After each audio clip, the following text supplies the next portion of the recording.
Hey, hi! Welcome to Someone Else's Movie, the original podcast where an actor, writer, director, or nebulous industry figure gives a little love to a movie they didn't make. I'm Norm Wilner, TIFF Senior International Programmer for Canada, and this is the other thing I do.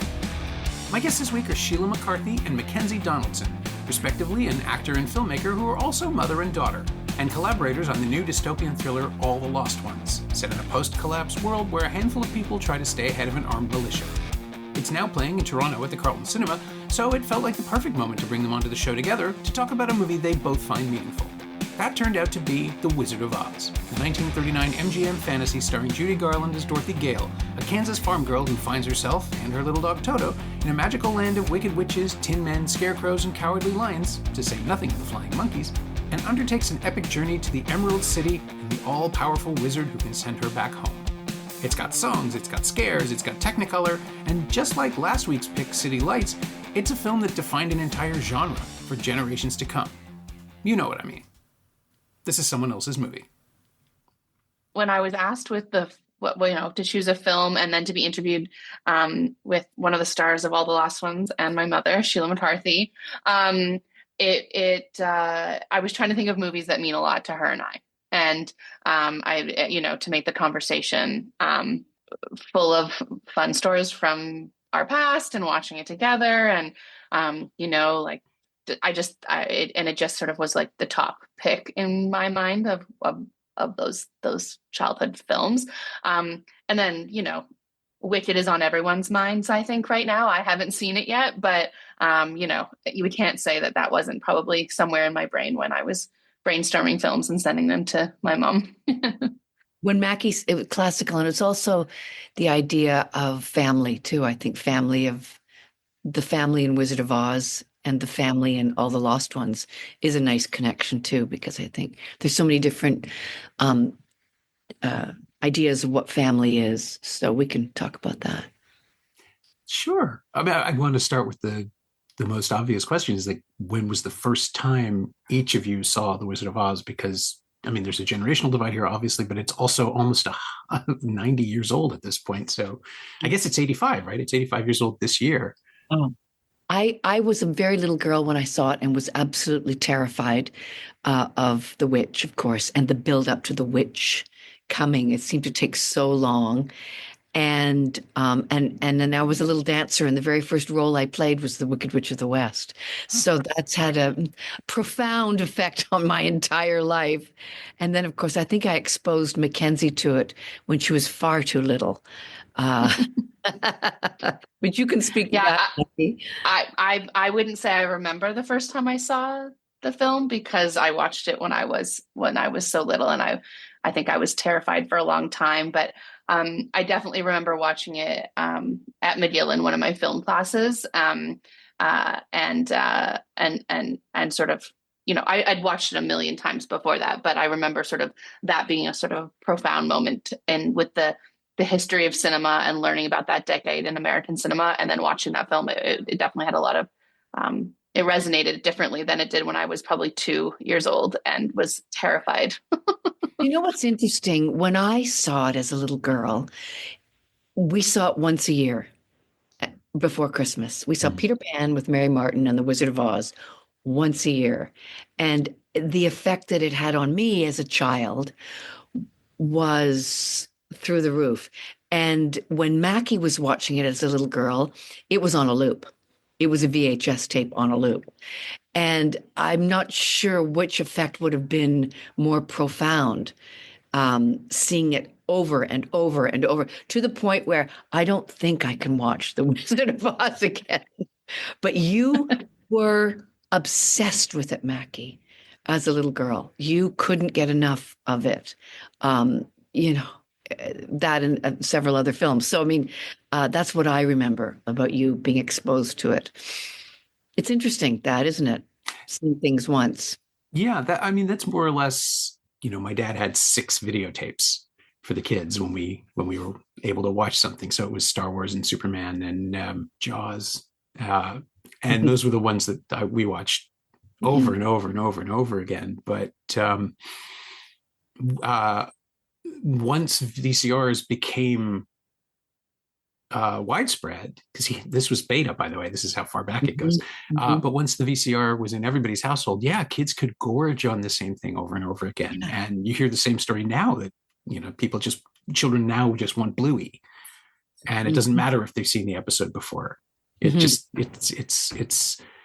reassuring, I think, as a kid to like reading a favorite book over and over again, but that requires less adult participation. You can leave a kid with the television set for a couple of hours.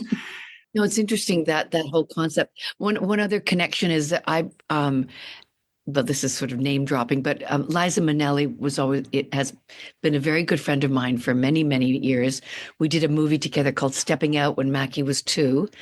And probably around the time you saw The Wizard of Oz. And that connection with Judy Garland being, of course, Dorothy in The Wizard of Oz is something that Liza and I talked at great length about. And you probably watched it when Liza visited us, Mackie, or I might have turned it off when she was when she was there. But I remember talking in a class once. A friend of mine was a teacher. She said, "Would you come in and talk?" And one of the kids wanted to know why Michael J. Fox was a different age in the series that he did. If they would watch 3 in a row, but he was different ages. And I said, "Well, how many of you have seen The Wizard of Oz?" And 30 hands went up. And I said, "Well, the little girl who plays Dorothy?" "Yes." "Well, she's dead."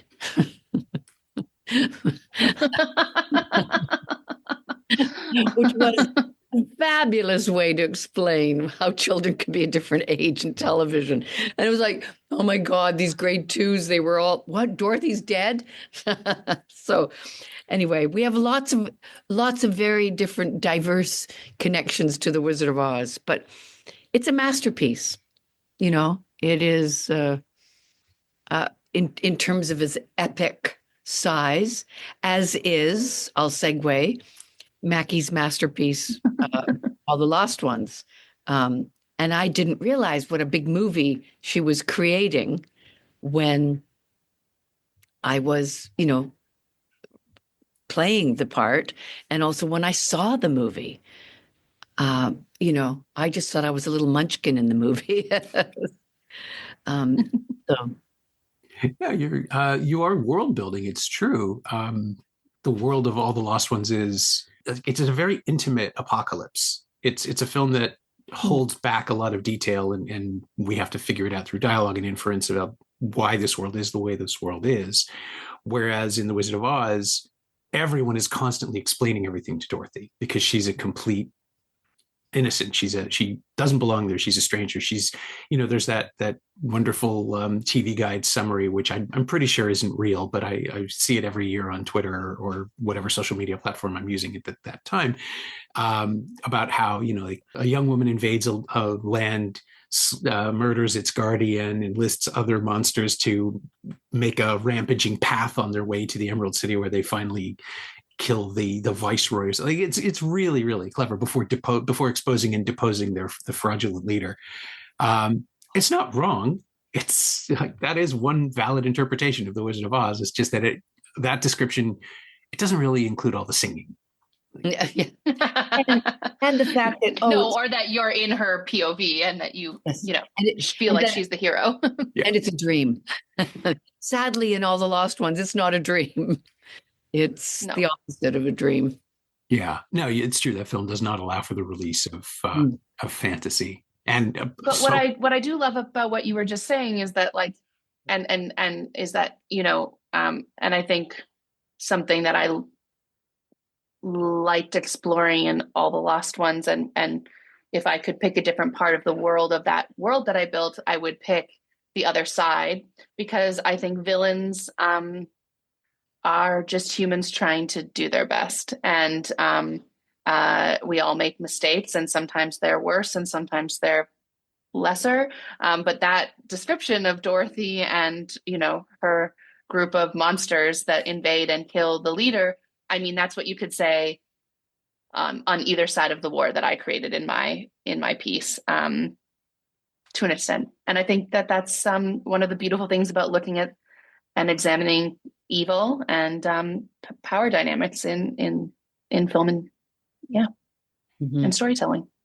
And in the older films, of course, it's more black and white, isn't it? It's more clear cut than it is in what you were creating, Mackie, which was trying to give shades of gray to evil as well, and to not explain it or excuse it or justify it, but just say that this is, as a result of the world we live in now, is what could happen. And they're all just trying to get home in a way. We're all trying to go home. We just don't have those ruby red slippers. Or the flying monkeys, or yes, the clear cut. Yeah, you're right. The black and white of it, even though the Technicolor shift is probably the thing that made it most child friendly, right? Like that was the thing. I've just done an episode with Ben Petrie on City Lights and how revelatory that film was for 1931, in that Chaplin decided to chose to make a silent film as the talkie took over, and stuck to his guns and delivered probably his masterpiece. Yeah.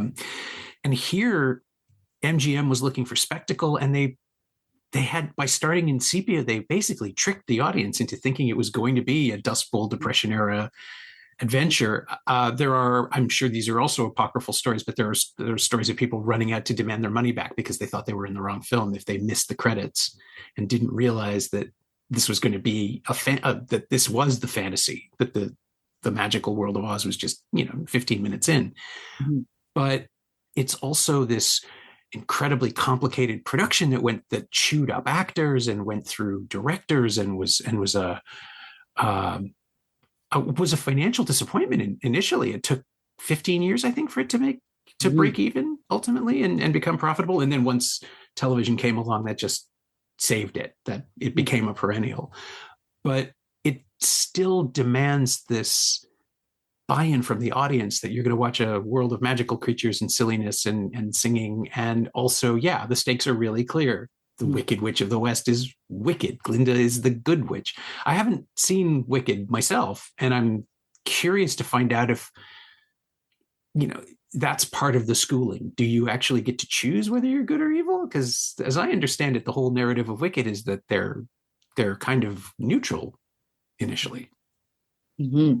Which is way more shading than the Wizard of Oz ever allowed.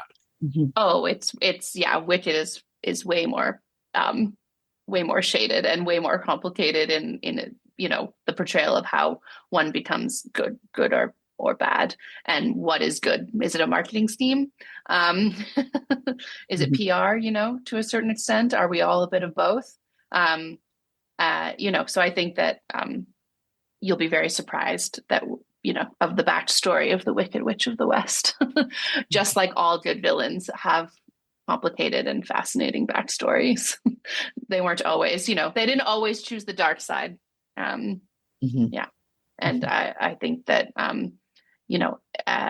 it's so fascinating how much has also come from this piece of IP, not even the Wizard of Oz, like the original story. And, there's so many different movies and adaptations of it, and not remakes, right? Like no one remakes the Wizard of Oz. They make a different version. They make them into horror movies. They make them into musicals. It's definitely an interesting, idea of like what a piece of art can be, just because it was supposed to be a spectacle that brought MGM all this money and then it was a huge disappointment. I mean, those people could not have imagined what it would be like today, right? They could probably not have imagined that it would have a version of it would make, would break records in a weekend. Anyway, it's coming out of that Hollywood Technicolor world where everything was, Busby Berkeley and perfect. You have so many flawed characters in The Wizard of Oz, the Tin Man and the Scarecrow and the Lion, like that. No one had seen, no one expected them to be so flawed and so, human and vulnerable and they're very moving as a result of that, and I would be so interested to sit with some children or even teenagers and watch The Wizard of Oz for the first time and get their impressions now. I think it would be really interesting to hear what this generation would think of this movie now, you know? Yeah, I've seen it in theatrical situations twice, and with a wide makeup of an audience. It's always just sort of this random assortment. And sadly, I wasn't the host for either of those two screenings, so I never got to ask the question, which is like, who's familiar with this film, who's seen it in the theater, who's never seen it at all, which is always really revealing. And there's always for those of us, we're in an industry where these films are, like cultural literacy. You love films, so you've made a point of seeking out the greats or somebody's canon. And there's always people who haven't seen the film full stop, or they've seen pieces of it, they've internalized through The Simpsons and through references. The Wizard of Oz is probably the second or third most referenced movie ever. And then there's maybe Psycho for the shower scene, but that's one scene fighting for prevalence, for dominance. But the movie works people over in a way that I'd never expect. It gets people involved. There's an emotional buy-in. You're on board. The scarecrow dancing always gets a huge laugh. And it's not a practiced laugh. Like, it's not, oh, this is the part that is funny and I know this part will be funny. It's delight. It's like this exclamation of joy watching Ray Bolger just do that with his body, which shouldn't be possible now. Like, it looks like wire work, but they weren't sophisticated enough to have the wires. This is a human being doing this. And the way that you just marvel at what it does over and over again, and it somehow doesn't get old. And every time I watch it, it's one of the handful of films that I lose track of sequences. I'm never sure what happens next in the second hour, just because the opening movement of everybody assembling is so clear. But then after that, there's a lot more of the witch than I remember. There's not quite as much of the wizard as I think there will be every single time. And I should learn this, but I don't watch it as often to have it fully memorized. But I guess the other thing too is that it feels new. It feels fresh, even though it is so fully a period piece, like setting it in the real, quote unquote, real 1930s with struggling farmers and unhappy children. It feels like it grew out of the Depression in a way that a lot of other films at the time don't, because they were doing their best to avoid it. And then you get to Oz and everything is splendid and beautiful and wonderful, but nobody's really happy. It feels accurate to that moment in a way that really surprised me the last time I went through it.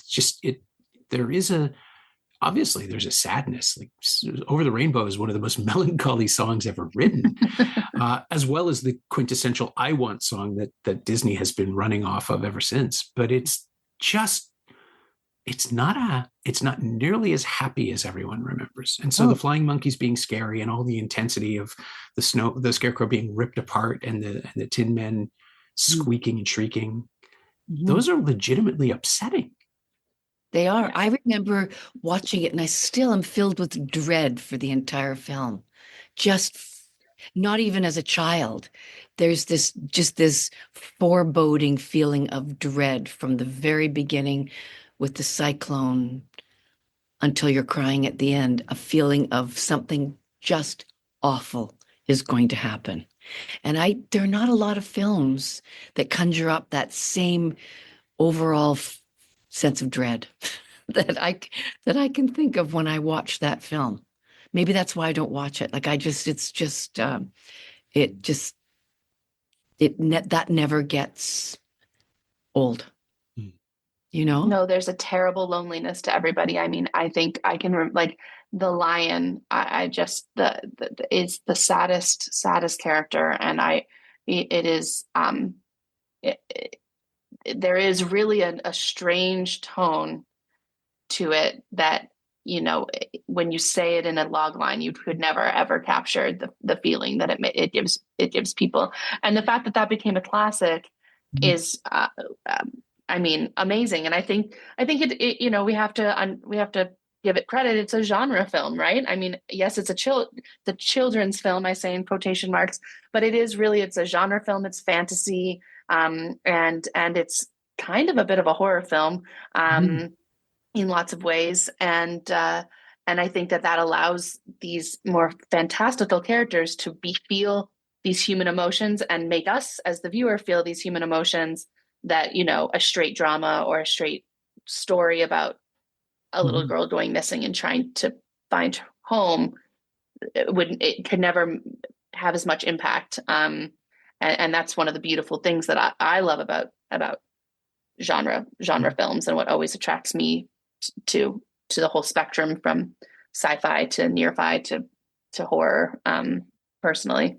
It's probably why it wasn't the big boffo hit at first, because it was Depression time. People didn't want to, people were being spoon-fed the sugar of it, along with all of the other lessons and morality and good and evil and terror. It is a horror film. Like I agree with you, Mackie. Really thinking back on it now, and maybe through the lens of horror now, even more so than when I watched it as a little girl, or when you watched it as a little girl. It was The Wizard of Oz with Judy Garland, with the lovely munchkins.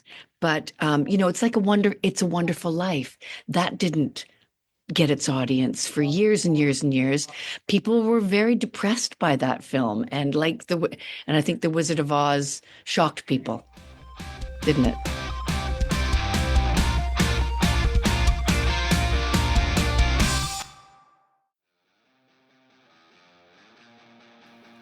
Hey, it's Norm interrupting my own show to bring you up to speed on Shiny Things, my newsletter about physical media, culture, and the odd streaming project. Last week, I wrote about Anna Kendrick's Woman of the Hour and Tim Burton's Beetlejuice coming to disc, as well as the 4K restorations of A Simple Plan, Hush, and Bones and All. Sign up for a 14-day free trial at shiny-things.ghost.io, or find a link at the Semcast Blue Sky account. You like reading about movies? I like writing about them. Come check it out.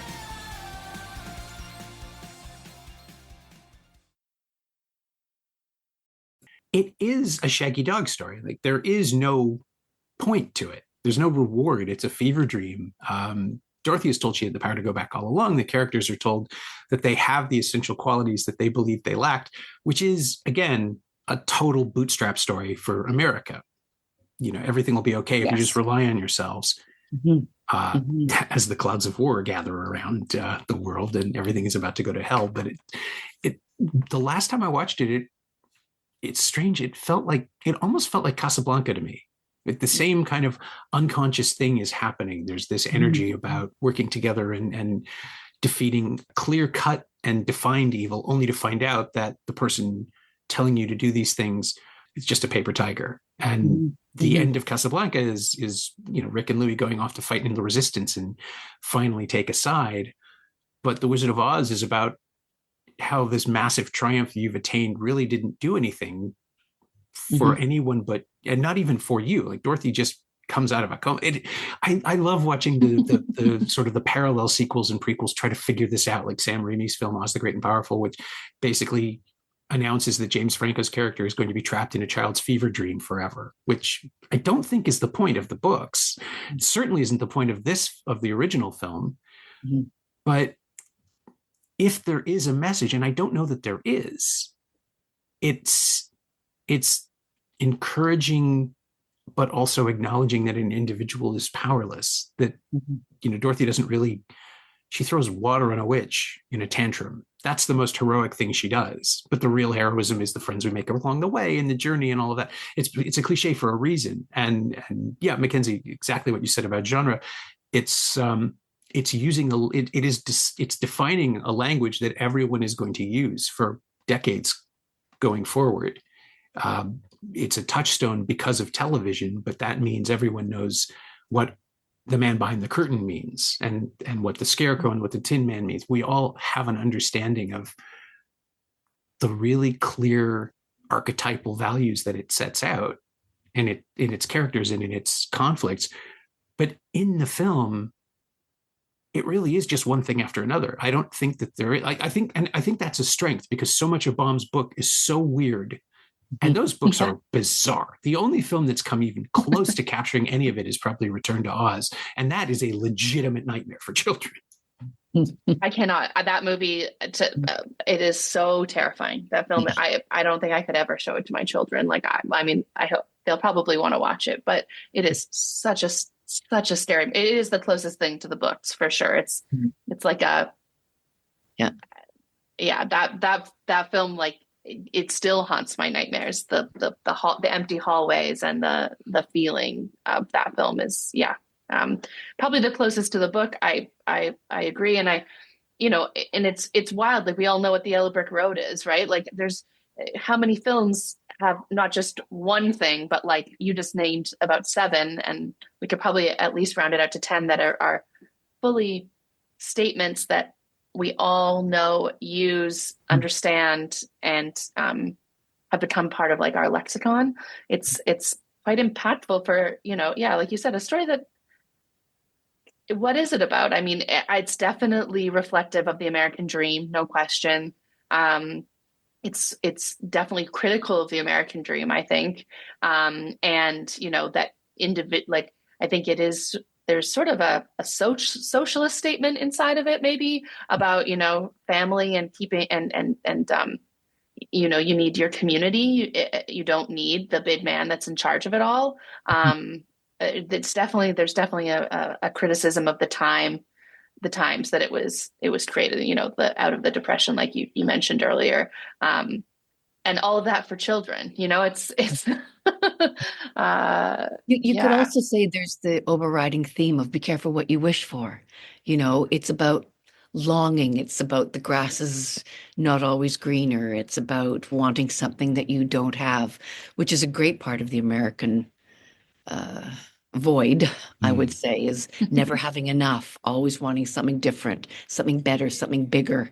I'm bored with what I have. Be careful what you wish for, I would say, permeates through the Wizard of Oz too, and that you had it all along. Yeah. And it's funny, it doesn't do enough with Mackenzie mentioned the socialist messaging.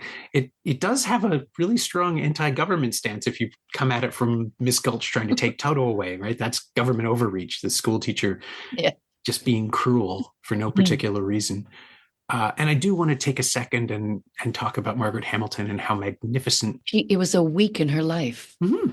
A week in her life. That's crazy. I remember seeing her on Mr. Rogers, and she told Mr. Rogers that she came dressed as the Wicked Witch, and she was sweet. And she said, I was a week of work. That just killed me. Oh my, forever indelibly thought of as the Wicked Witch of the West. Yeah. Well, and so many pieces of the film came together because something else didn't work out. Like famously, Shirley Temple was one of the actors they considered to play Dorothy, and Deanna Durbin, who would have been completely different. And Buddy Ebsen had to drop out because he got skin poisoning from the makeup and a massive allergic reaction. W.C. Fields was going to play the wizard for about an hour, and that didn't work out. Yeah. And the end result is indelible in so many people's minds. I mean, obviously, whatever they made probably would have been, just because of the nature of contract players and packaging. I think the film would more or less be the same, but I don't know that the spark certainly wouldn't be there without Judy Garland, who is just phenomenal and struggling to breathe half the time because she's wearing binders and all the other stuff that they did to make her look like a kid. Yeah. The asbestos that they released on all of them when they were going to sleep in the field, that is like it's pretty also on the flip side, sort of a, from a worker's safety standpoint, which is so important in making films in today's world. Well, now it is. It's kind of like the poster child for don't use asbestos, maybe. Maybe multiple people died from the makeup, lifelong illnesses. But I don't think they would have had the chemistry. I don't know if the song would have been the hit that it was if it wasn't Judy Garland singing it. I don't know if Shirley Temple's version would have had the lasting, profound energy that Judy's voice gave that song. No, there was such a maturity to her voice, even then at 15 or however old she was, that is, unparalleled now. It's, and did they know what they were making? Probably not. Like, I'm sure the director had a thought, but did they know how dark a film they were actually making? Probably not. Yeah, I wonder. I mean, everything was kind of dark at that time. Yeah. The comedies were a bit cold, but not all of them, but quite a few of the ones. And right, this is the thing that nobody talks about. We only remember the films that survive, or the ones that endure. At this point, there are hundreds of films produced the same year dozens that we will never know of because they weren't hits, or they didn't survive long enough or to build a following, or I mean, as good a year as 1939 is, it's considered the first great year of film production. But there's a lot of stuff that just, it was there. It's gone now. They were ephemeral, and I don't think this was the case with The Wizard of Oz, because both this and Gone with the Wind were the two big projects for MGM. They poured money and resources and time into them. They went through, I think there were 11 screenwriters that worked on The Wizard of Oz. Wow. And that's interesting. Every single moving part was worked over and thought and rethought and designed and redesigned.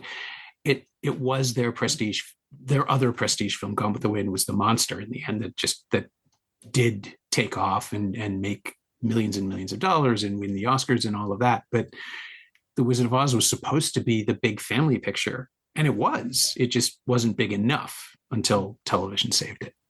Mm-hmm. And it's interesting because I would say today, in today's world, like obviously Gone with the Wind still has impact, but not the way Wizard of Oz does. Yeah. Oh, no. No. Mm-hmm. You're not going to find that many Gen Z that have watched all of Gone with the Wind, right. But I'm sure they've all seen, or most of them have seen Wizard of Oz, or their parents have at least put it on for them. Yeah. I don't think kids, you don't watch Gone with the Wind on television the way you watch The Wizard of Oz as a child. I mean, it's also 4 hours long, so children just wouldn't sit through it. But it's also incredibly cartoonish in its own way now. I would say Gone with the Wind has dated far more than The Wizard of Oz, because the stylization of Oz just allows people to be less mannered in the way that a lot of acting was at the time. Like, not that Clark Gable and Vivien Leigh aren't being great. It's just that they're very much giving 1939 performances in an 1865 setting. And in The Wizard of Oz, because there's all that sing-songing and cartoonish performance, they have license to be timeless in a way that I think a serious film of the era just wasn't. Mm-hmm. I wonder if anyone has ever thought about doing a remake of it. Like, I wonder if people have just said and just scotched it, but no, it's definitive. I hope not. I hope not ever. I would bet you it comes up every year. Some idiot at Warner sees the card and starts waving the IP around. They protect their properties on some level. They know that there's some stuff that's a no-win proposition. And I think that's why Oz is only approached, as you said, through, from the left or from the right, from the prequel, from the sequel, something adjacent. The Wiz is a way to do it, right? Which I never saw. It's not bad. I mean, it's silly. It's very, very silly, but it's fun, and everybody in it is having a great time. And speaking of problematic, Michael Jackson, he is great in that role. He was young and flexible and just a really fun scarecrow, but also not The Wizard of Oz, right? Like you have different songs and different sets, and a lot of it's set in New York. You can get away with it that way. Yeah. Wow. But it's always adjacent. It's not a remake, and I'm kind of happy about that. I hope maybe this piece of IP continues like that. Like, how cool would it be if this happened more with properties that had to be remade? It's I'm sure it's not the end of the many versions of The Wizard of Oz we will see. It's public domain, so now it's anyone's the book is, at least, so at least at this moment in time, it's probably we'll be surprised, and again and again on different versions. But then I hope the success of Wicked doesn't make them go, let's remake The Wizard of Oz. Yeah. I just think it would lose something. In my opinion, I think it would lose the sort of timelessness because as you, just to go back to what you said about it feeling, it doesn't feel dated like Gone with the Wind does. It feels like it's its own, it's supposed to feel the way it is. It doesn't feel like it's of a time, even though it's so clearly a film from 1939. It doesn't, you don't watch it thinking we could do something better with this now. So what they'll do is it'll be a story about Auntie Em and Uncle Henry. It'll be a sidebar the way they have with Wicked. They'll take that group of munchkins and do their life story. It'll be that movie. And Dorothy will be an extra. There'll be a house looming on the horizon.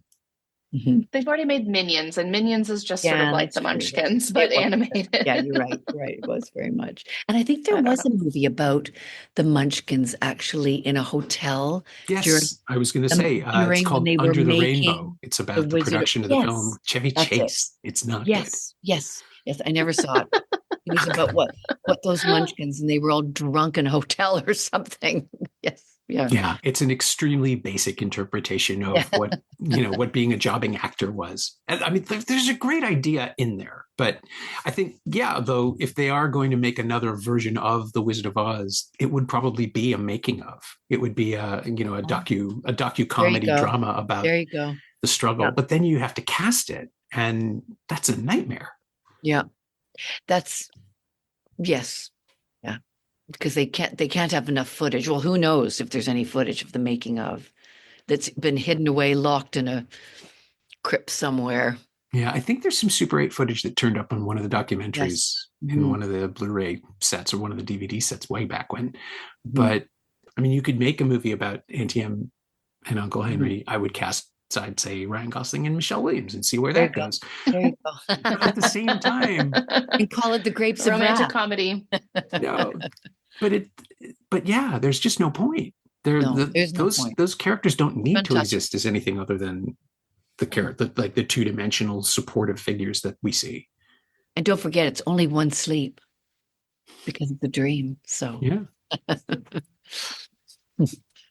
I just maybe all these different versions of the book are also just different nights of Dorothy dreaming.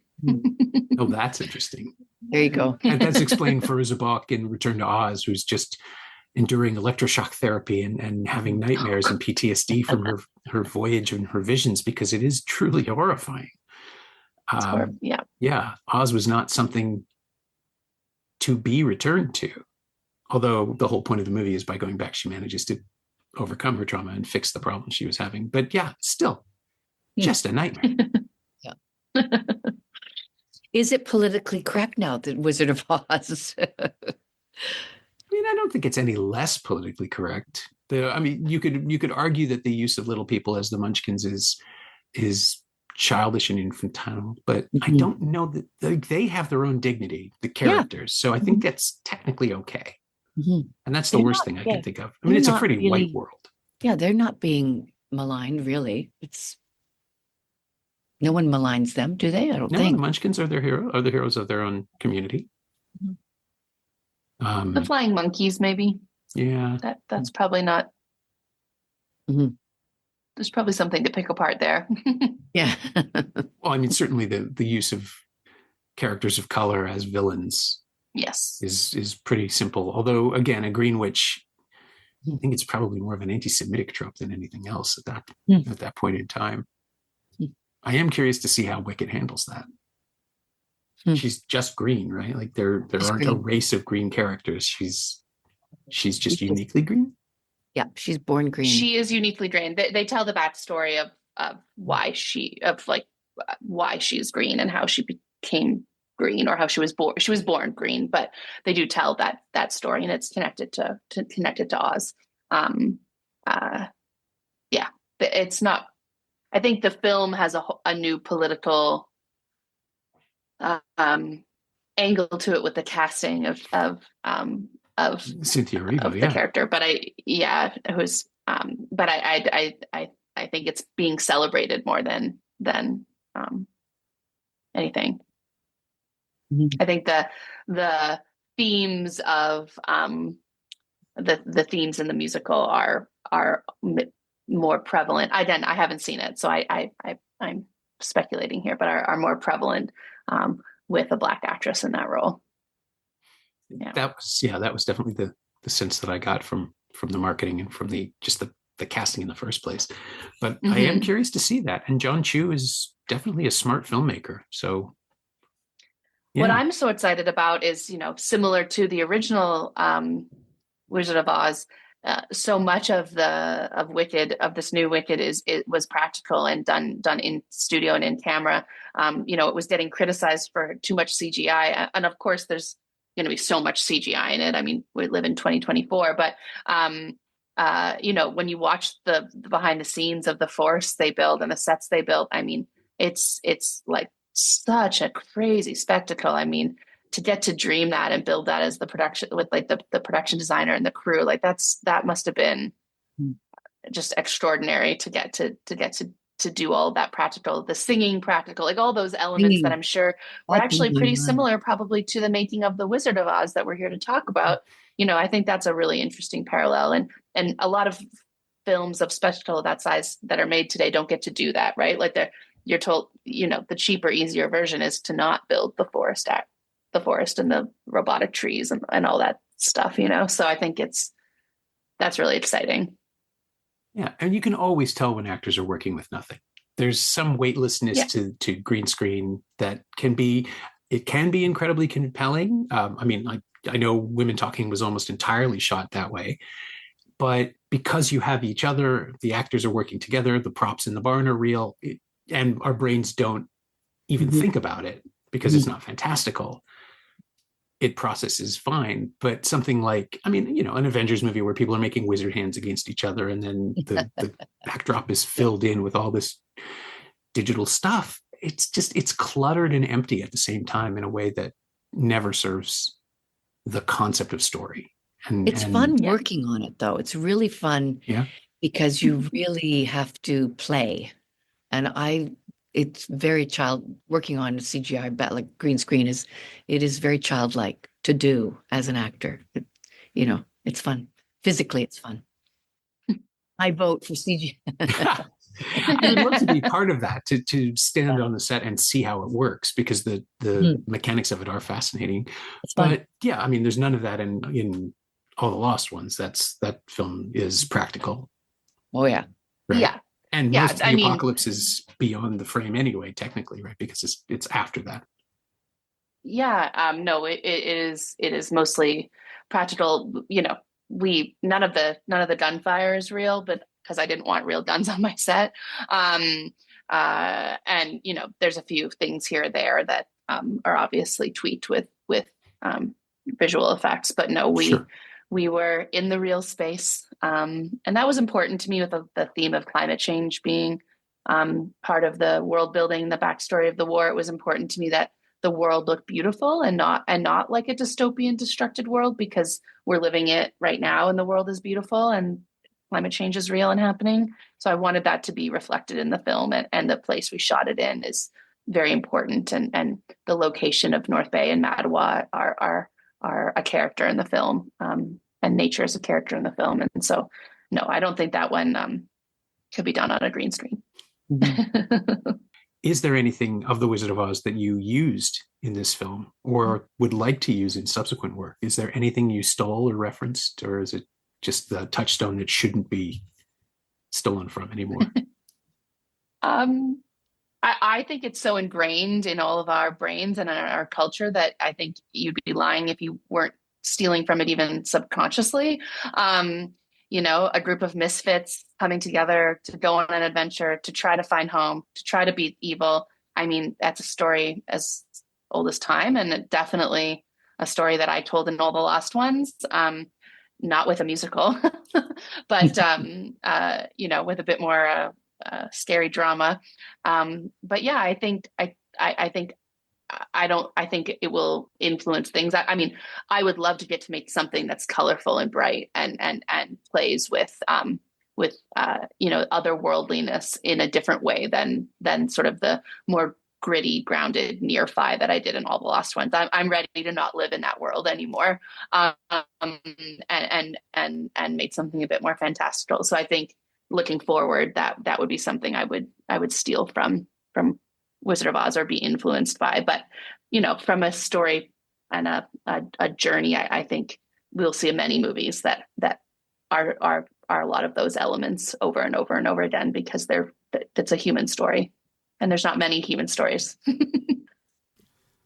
My thanks to Sheila McCarthy and Mackenzie Donaldson, respectively the co-star and filmmaker of All the Lost Ones, which is on screen in Toronto right now at the Carlton Cinema and comes to Paramount Plus next Friday, December 13th. Thanks also to Alia Stationwala. She knows what she did. You can follow Sheila on Instagram at Sheila C. McCarthy, all one word, and Mackenzie at MackieGD, which is MackieGD. And you can find The Wizard of Oz on 4K, Blu-ray, and DVD from Warner Home Entertainment and streaming on Crave in Canada and Max, TNT, TBS, and truTV in the US. It's also available to rent or buy on various VOD services across North America. You can find me on Blue Sky at Norm Wilner, and you can find this podcast there at Semcast, SEMcast, and on the web at someoneelsesmovie.com. The first year of the show is still available for just $20 at payhip.com/Semcast. That's the first 52 episodes of Someone Else's Movie, 43 of which aren't currently available anywhere else. And check out my newsletter, Shiny Things, at shiny-things.ghost.io. I think you'll enjoy it. Our theme song is by The Last Year. If you like it, or the show in general, please say so. Leave a review wherever you've been listening. Every little bit helps. It truly does. And check out the other shows on the Frequency Podcast Network while you're doing that. Stay safe, watch movies, wear a mask if you go out, get the new booster as soon as you can. I'll see you next week.